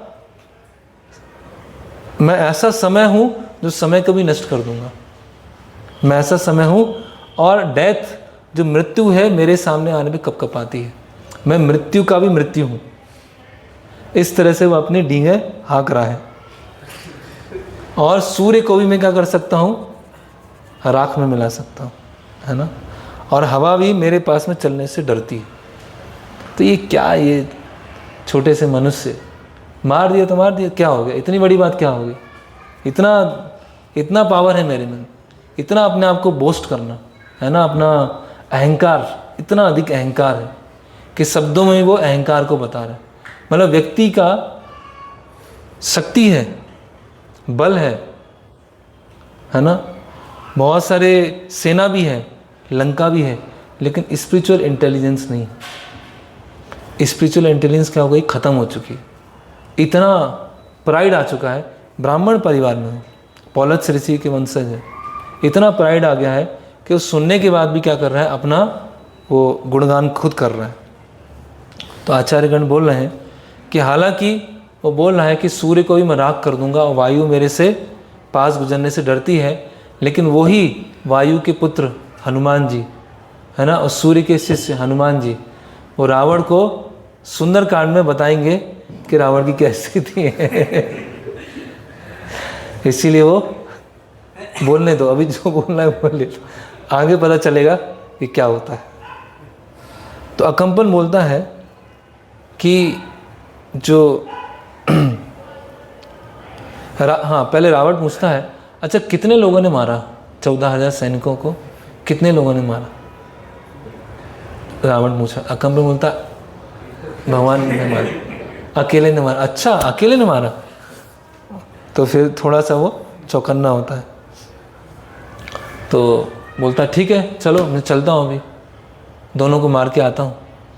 जो असुर होते हैं वो कुछ सोचते नहीं हो, बस चलो चल दो, अभी ये करना है तुरंत। तो अकम्पन बोलता है देखिए आप, राम और लक्ष्मण को मारने का एक दूसरा तरीका है। आप क्या कीजिए कि राम की जो पत्नी है सीता, उनका अपहरण कर लीजिए, और अपहरण करने के बाद राम क्या हो जाएगा, बहुत ही कमज़ोर पड़ जाएगा, बहुत ही दुख में चला जाएगा, तो अपने आप ही मृत्यु प्राय जैसे हो जाएगा। तो आप वो का अपहरण कर लीजिए। तो देखिए, अगर भगवान के साथ ट्रिक करते हैं, अगर कोई भगवान के साथ ट्रिक करना चाहता है तो उसके जीवन में ही ट्रिक हो जाती है। अगर कोई भगवान के साथ और भगवान के भक्तों के साथ प्ले करना चाहता है कि थोड़ा सा ऐसे कर देंगे, थोड़ा वो कर देंगे, थोड़ा ऐसा कर देंगे, थोड़ा छुपा देंगे, थोड़ा वो दबा देंगे, थोड़ा ऐसा बोल देंगे, थोड़ा ये कर देंगे, अगर ऐसे कोई ट्रिक करना चाहता है भगवान के साथ, भगवान के भक्तों के साथ, तो वो क्या होती है, वो ट्रिक जो होती है बैक फायर होती है, वो खुद के ऊपर आती है, वो खुद का बहुत बड़ा नुकसान हो जाता है। तो इसीलिए हमें भगवान और भगवान के भक्तों को छल करने का बिल्कुल भी प्रयास नहीं करना चाहिए। असुरों का एक बहुत प्रमुख लक्षण क्या होता है, वो छल करने वाले होते हैं। छल मतलब कपट, कपट और छल, धूर्तता, श्रूड, है ना।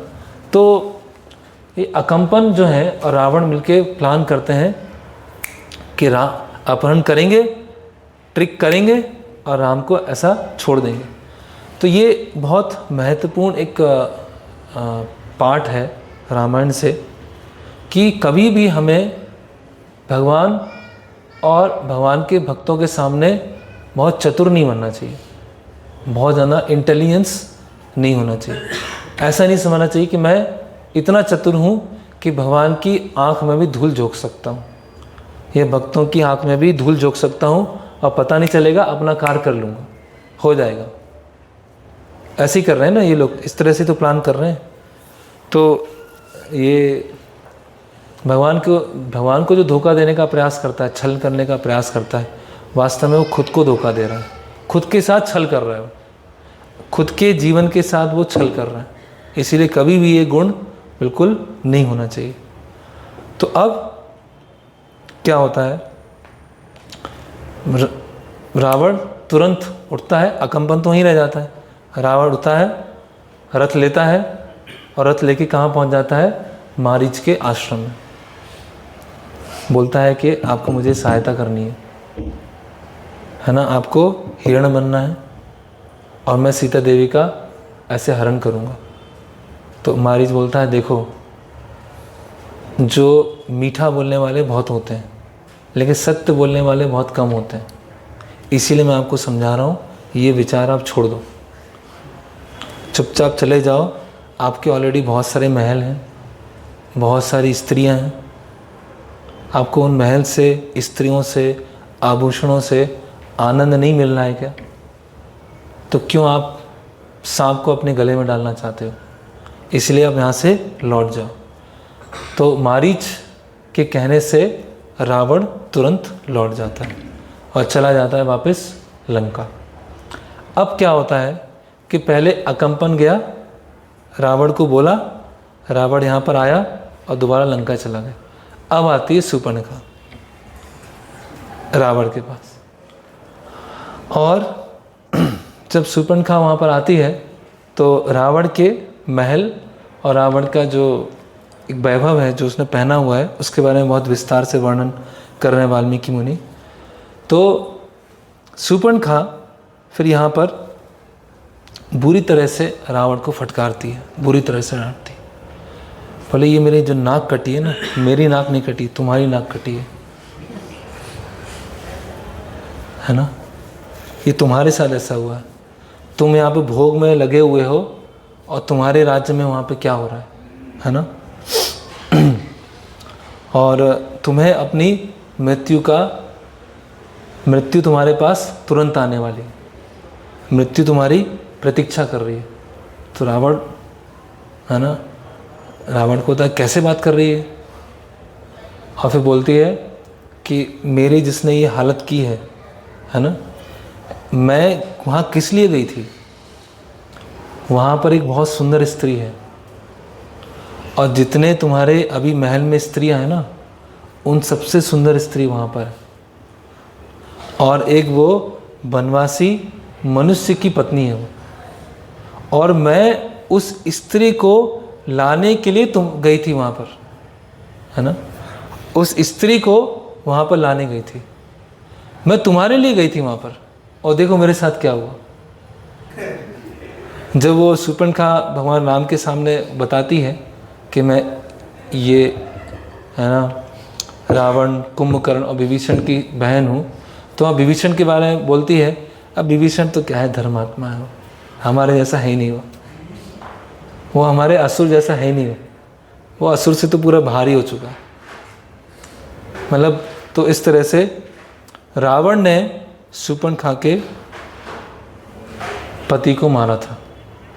शूर्पणखा को अब क्या करना था, बदला लेना था रावण से, और यहाँ पर भगवान राम के माध्यम से शूर्पणखा के नाक और कान काटे गए। अब भगवान राम से बदला लेना था, तो दोनों शत्रुओं को आपस में भिड़ा दो, तो एक तो दोनों में एक तो मरी जाएगा। तो कितना स्वार्थ है। शूर्पणखा क्या बोली है कि मैं आपके पास में आई हूँ, इतनी सुंदर स्त्री है, उसकी आंखें ऐसी हैं, उनका मुख ऐसा है, उनके हाथ ऐसे हैं, उनका शरीर ऐसा है, पूरा विस्तार से रावण को बताना चालू करते, पूरा विस्तार से वो बताती जा रही। तो रावण के हृदय में वो लस्ट को बढ़ाती जा रही। तो अकंपन के कहने से रावण ने हिम्मत जुटाई थी, लेकिन वो वापस आ गया। लेकिन शूर्पणखा ने क्या किया, रावण के साथ खेलना चालू किया। एक्चुअली शूर्पणखा रावण के साथ खेल रही है। रावण को लग रहा है कि ये मेरे लिए कार्य कर रही है, लेकिन ये वास्तव में शूर्पणखा चाहती है या तो रावण है राम, दोनों में से किसी की मृत्यु होना चाहिए। तो कुछ हम देखते हैं कि इस तरह से समाज में ऐसे बहुत सारी अलग अलग तरह की वस्तु हैं जो हमारे हृदय में जो काम है उसको बढ़ाना चाहता है। वो जो हमारे हृदय में जो काम है उसको जो बढ़ाना चाहते हैं, वो दिखाते ऐसा है कि आपके भले के लिए हम कार्य कर रहे हैं, आपके हित के लिए सोच रहे हैं, लेकिन वास्तव में वो अपना हित चाहते हैं। जैसे हम देखते हैं कि बहुत सारे, सिर्फ आज ही पढ़ रहा था, प्रभुपाद बताते हैं कि बहुत सारे एडवर्टीज़मेंट इंडस्ट्रीज़ हैं, बहुत सारी फिल्म इंडस्ट्रीज़ हैं, यहाँ तक कि कॉस्मेटिक इंडस्ट्रीज़ हैं। ये सब व्यक्ति को क्या करती हैं? व्यक्ति के हृदय में जो लस्ट होता है उसको बढ़ाने का प्रयास करती हैं, उसको बढ़ाती जाती हैं। अगर आप इसको उपयोग करोगे तो आप बहुत खुशी हो जाओगे, है ना। अगर आप ये ले लोगे, अगर आप ये बाइक ले लोगे, अगर आप ये कार ले लोगे, अगर आप ये गारमेंट ले लोगे, अगर आप यहाँ पे चले जाओगे, आप क्या हो जाओगे? बहुत प्रसन्न हो जाओगे।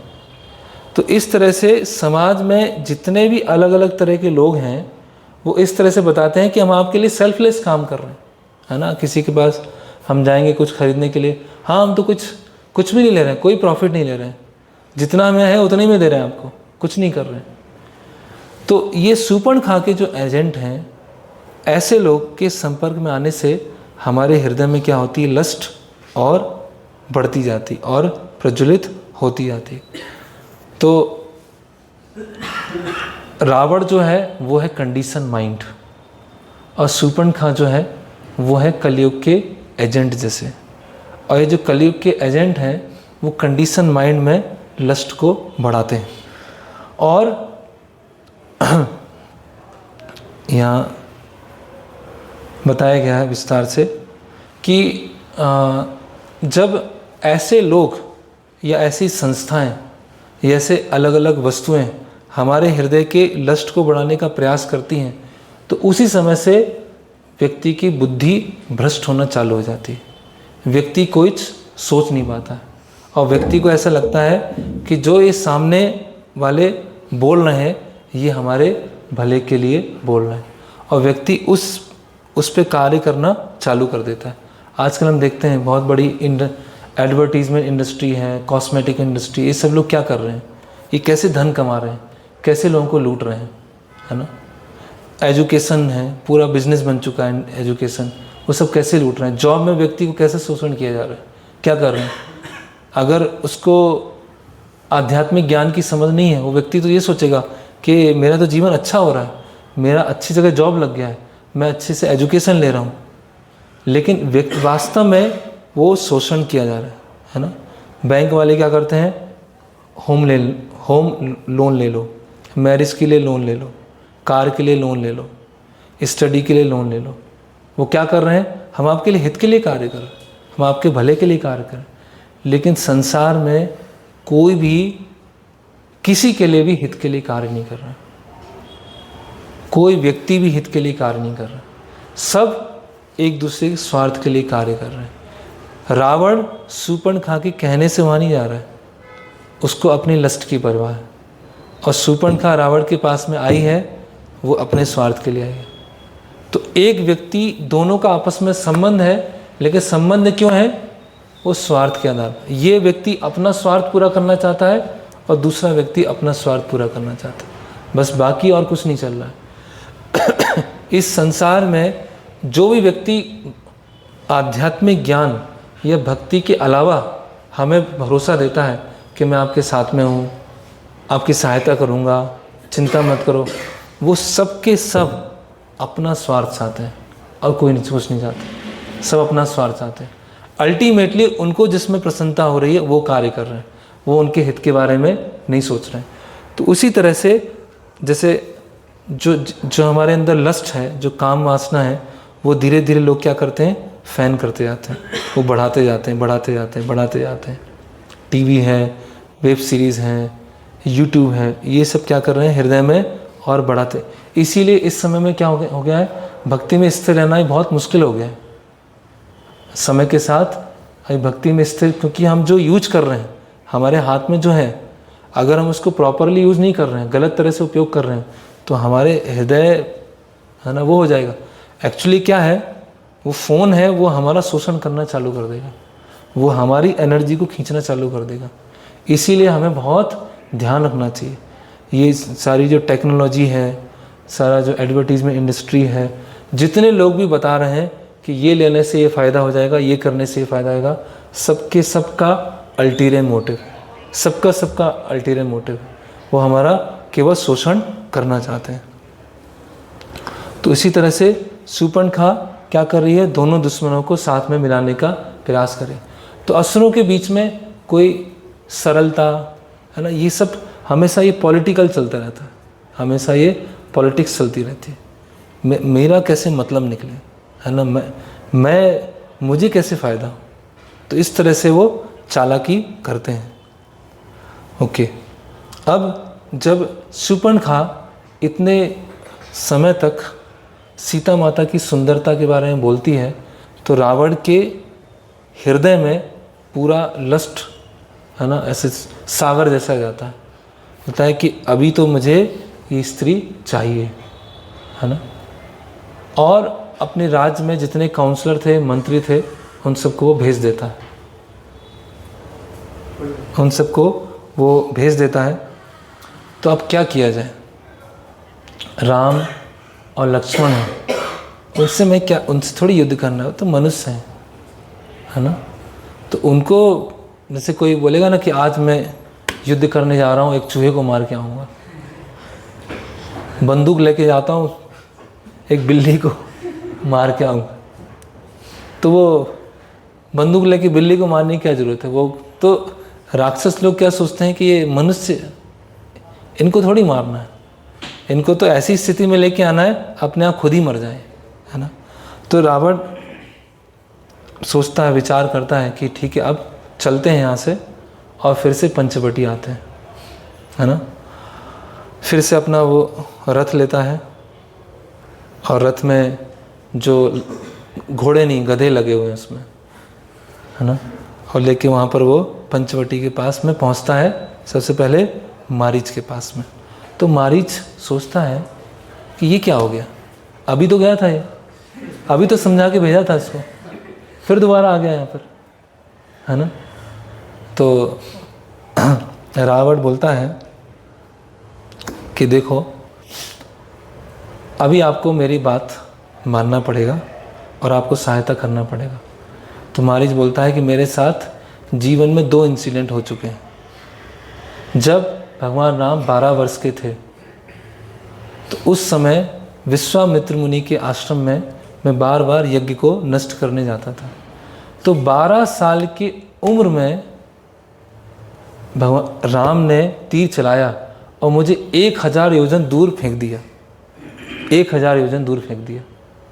और अभी 25 साल की उम्र में वनवास होता है और ऑलमोस्ट 13 साल चले गए, मतलब 37-38 ईयर के भगवान हैं। और जब वो 12 वर्ष के थे, इतने छोटे थे, उस समय उन्होंने ऐसा किया। और दूसरी बार मैं जन स्थान में गया अपने 2 असुर मित्रों के साथ में, हम लोग हिरण बन के गए और ऋषियों को खाने गए थे।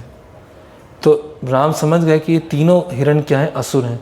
तो उन्होंने 3 बाण चलाए और 2 हिरण वहाँ पर मर गए और मैं वहाँ से भाग गया। तो राम का जो बाण है ऐसे कायरों को नहीं मारता, इसीलिए बाण वो लौट गया और मैं बच गया। तो इसीलिए अब मैं इसलिए 2 बार मेरे साथ ऐसा हो चुका है, अब मैं नहीं करूँगा, है ना। तो रावण बोलता है कि देखो, अभी तुम्हें करना होगा, नहीं तो मैं तुम्हें मारूंगा, है ना। तो अभी ये बहुत एक महत्वपूर्ण यहाँ पर शिक्षा आने वाली है।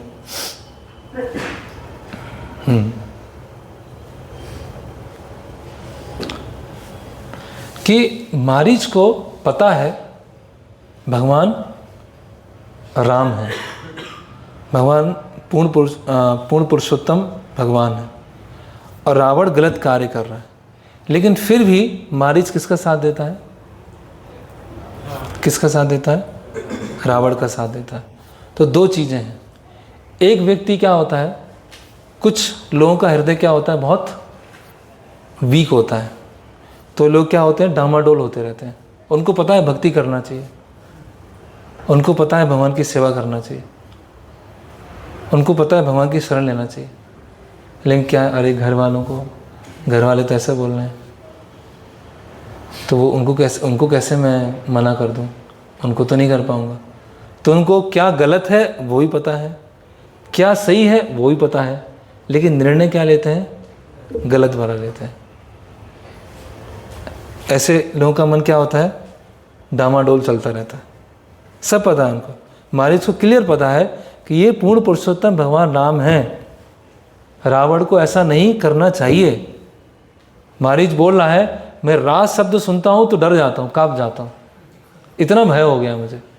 स्वप्न में भी राम दिखाई देते हैं मुझे, रात में सोने में भी राम दिखाई देते हैं। कोई रथ बोलता है डर जाता हूँ मैं, राज शब्द से ही डर जाता हूँ, इतना मुझे भय हो गया है ना। तो आप देखिए, जब विभीषण को अपमान किया भगवान रावण ने, तो विभीषण ने क्या किया? छोड़ो, हो गया, बस खत्म, रिश्ता खत्म, अभी अब जाते हैं भगवान राम की शरण में। जितना समझाना था समझा लिया। मारीच ने क्या किया? इतना साहस नहीं जुटा पाया। तो ऐसे जो वीक साधक होते हैं, जो कमज़ोर साधक होते हैं, वो मारीच जैसे होते हैं। वो प्रॉपर सब कुछ जानते हुए भी, सब कुछ समझते हुए भी, जो असत संग है उसी में जाएंगे, जो अपनी भौतिक आसक्ति है वो उसी में जाएंगे। उनकी जो निष्ठा है वो क्या है? मिसप्लेस्ड लॉयल्टी है उनकी। लॉयल्टी को क्या बोलेंगे? वफादारी। उनकी वफादारी है किसके प्रति है? ऐसे लोगों के प्रति वफादारी है जो भगवान राम के विरोध में। तो इस तरह से डबल माइंडेड, हाँ यहाँ लिखा गया है डबल माइंडेड। आप लोगों ने अनुभव किया हुआ है डबल माइंडेड? किस किस को होता है डबल माइंडेड? इनको होता है? होता है सबको? चलता है ना मन ऐसे, मन सोचता है कि नहीं, जीवन बहुत छोटा है, मनुष्य जीवन को पूर्ण बनाना है, इसी जन्म को पूरा करना है, अगला जन्म नहीं आए, गुरु की पूरी शरणागति लेना है। बिल्कुल सही है। फिर यहाँ आते हैं, अरे क्या कर रहा है? टाइम वेस्ट कर रहा है, क्या जाने की ज़रूरत है? फुल टाइम नहीं जाना है, यहाँ सेवा करना है। तो व्यक्ति सोचने लगता है अब क्या करूँ, ये करूँ, है ना। इसीलिए कई बार लोग आते हैं भक्त लोग, प्रभु जी पता तो सब कुछ है लेकिन पता नहीं कर नहीं पाते हैं। पता हमें सब है लेकिन कर नहीं पाते हैं। तो क्यों नहीं कर पाते हैं? क्योंकि आप असत्संग को छोड़ नहीं रहे, असत्संग को लात नहीं मार रहे आप। रावण को छोड़ के जा सकता था ना मारीच, क्यों नहीं गया? कहीं ना कहीं वो आसक्ति है। मारीच कौन था? मामा था ना, मामा। रावण का मामा था या चाचा था? मामा। ये मामा भांजे का जोड़ी बहुत गड़बड़ करता है।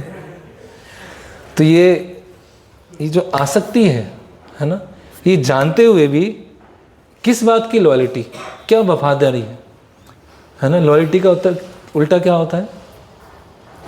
लॉयल्टी को विपरीत क्या बोलेंगे? हिंदी में क्या बोलेंगे? गद्दार।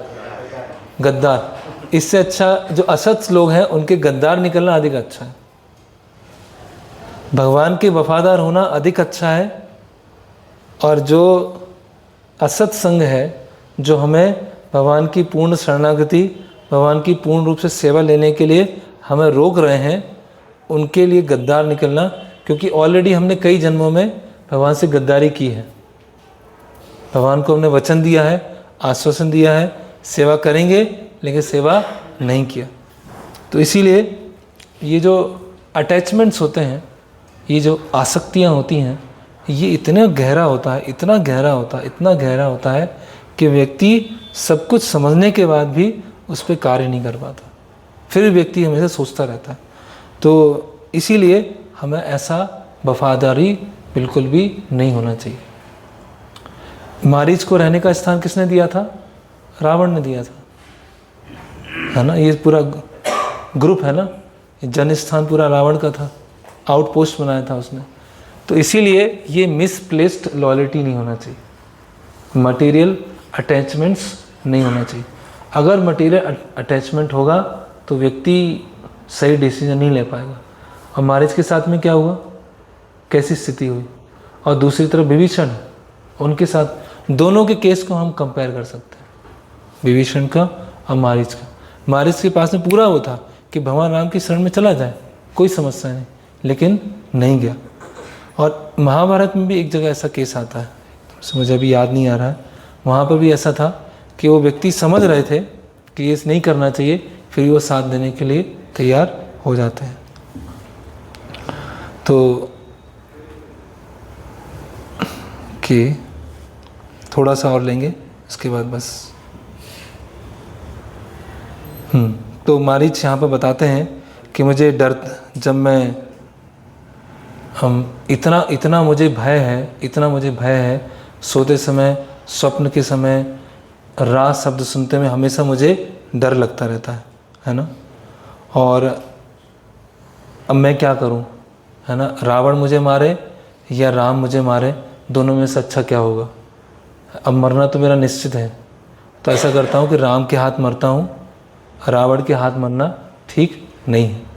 तो मारीच ने थोड़ी बुद्धिमानी लगाई कि मरना तो मेरा फिक्स है, रावण से मरूंगा या राम से मरूंगा, लेकिन किसके लिए मर रहा है, किस कार्य के लिए मर रहा है, उसने वो सोचा नहीं। किसके लिए मर रहा है वो? रावण की सहायता करने के लिए मर रहा है। तो केवल कार्य से पता नहीं चलता है व्यक्ति की चेतना, व्यक्ति के बारे में, उस कार्य करने के पीछे पर्पस क्या है, उससे वास्तव में पता चलेगा कि व्यक्ति क्या करना चाह रहा है। तो हालांकि भगवान राम से मारीच का मृत्यु होता है, लेकिन उसका एक लेवल पर शुद्धिकरण होता है, लेकिन वो रावण का साथ देने के लिए आया था, इसीलिए वो भगवत धाम नहीं जाता। वहीं पर कुछ ही देर में जटायु को कौन मारते हैं? रावण मारते हैं। और रावण मारते जटायु को, लेकिन जटायु क्या मिलता है? तो आप किसके लिए युद्ध कर रहे हैं, किस पार्टी में है, वो बहुत इंपॉर्टेंट है। आप रावण की पार्टी में है, राम की पार्टी में। आप माया से युद्ध कर रहे हैं या भगवान के भक्तों के, या भगवान के जो सिद्धांत हैं उसके विरुद्ध जाके आप कुछ कार्य कर रहे हैं। तो जटायु जो कि रावण के हाथ मारे जाते हैं, उनको भगवत धाम मिलता है, क्योंकि वो भगवान राम की सेवा कर रहे हैं। और मारीच भगवान राम से मारा जाता है, लेकिन वो रावण के सेवक की तरह वहाँ कार्य कर रहा होता है। तो ये कुछ विषय थे। अभी 10 बज गया, तो यहाँ पर हम अब विराम लेते हैं। अब इससे आगे हम देखेंगे कि मरीच किस तरह से स्वर्ण में बन के वहाँ पर जाते हैं और आगे की घटनाएं क्या क्या होती हैं। हरे कृष्णा कृष्ण कृष्ण हरे हरे, हरे राम राम राम हरे हरे। किसी कुछ पूछना है?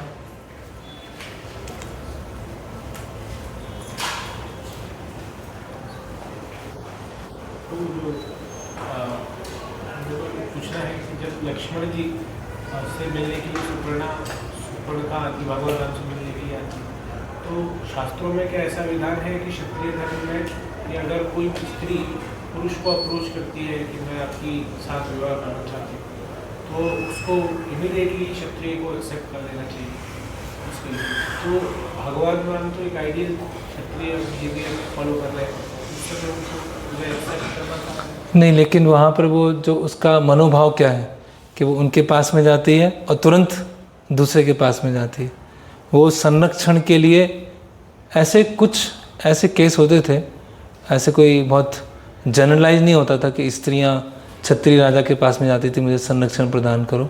कभी कभी ऐसे स्पेसिफिक केस होते थे, लेकिन यहाँ पर तो पूरा वो एक स्थूल रूप से शारीरिक संग उस मनोवृत्ति से जा रही है, इसलिए तो उनके मना करने से तुरंत यहाँ चली जाती। इस तरह से वो नहीं है, वो कोई आश्रय के लिए नहीं जा रही है, वो तो दूसरों से मारने के लिए भी तैयार है। जिससे प्रेम करती है वो थोड़े कुछ मिनटों के बाद उनको मरवाने का प्रयास कर रही है।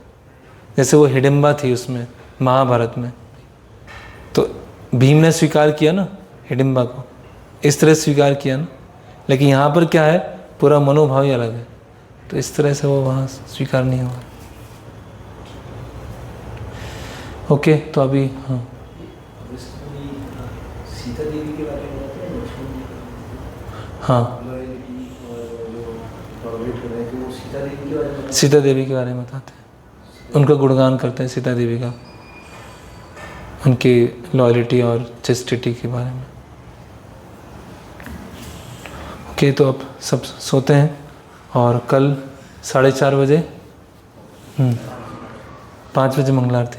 ओके, तो 5 बजे मंगला आरती रहेगी और फिर शेड्यूल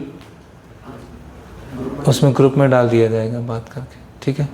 हरे कृष्णा कृष्णा कृष्णा हरे हरे, हरे राम राम राम हरे। भगवान श्री रामचंद्र की जय, श्री सीताराम लक्ष्मण हनुमान की जय, श्री वाल्मीकि रामायण की, शिल प्रभुपाद की, श्री नासिक धाम की जय।